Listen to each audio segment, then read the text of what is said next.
Letter 151 by Charles Lamb. May 10, 1806.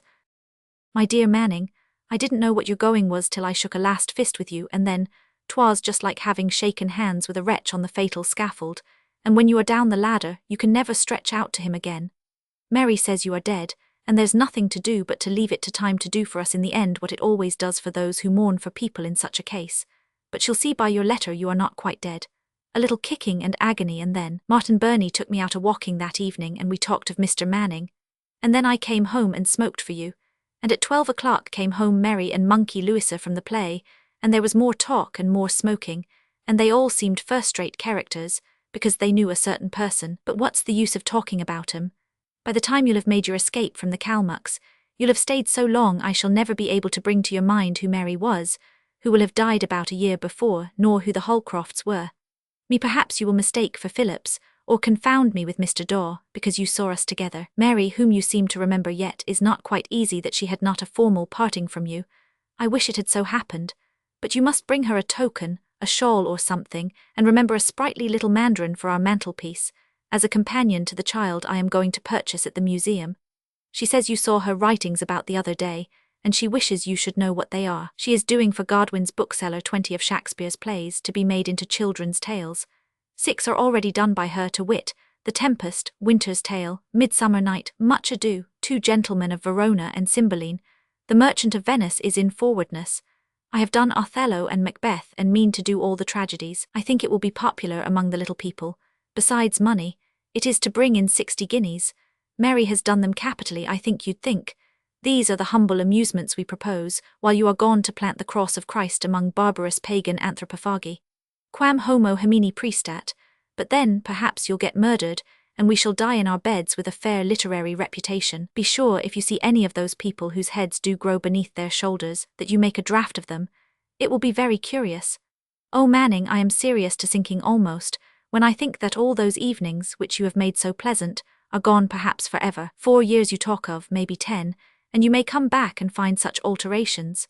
Some circumstance may grow up to you or to me, that may be a bar to the return of any such intimacy. I dare say all this is hum, and that all will come back. But indeed we die many deaths before we die, and I am almost sick when I think that such a hold as I had of you is gone. I have friends, but some of 'em are changed. Marriage or some circumstance rises up to make them not the same, but I felt sure of you. And that last token you gave me of expressing a wish to have my name joined with yours, you know not how it affected me, like a legacy. God bless you in every way you can form a wish.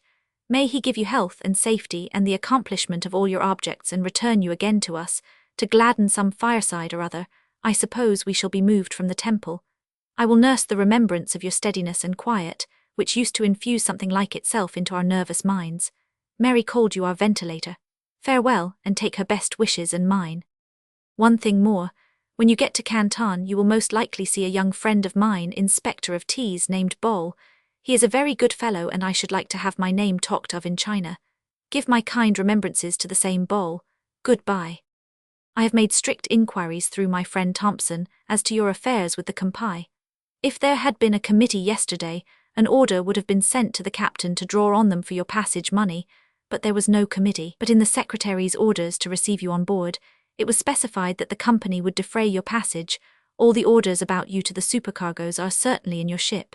Here I will manage anything you may want done. What can I add but take care of yourself?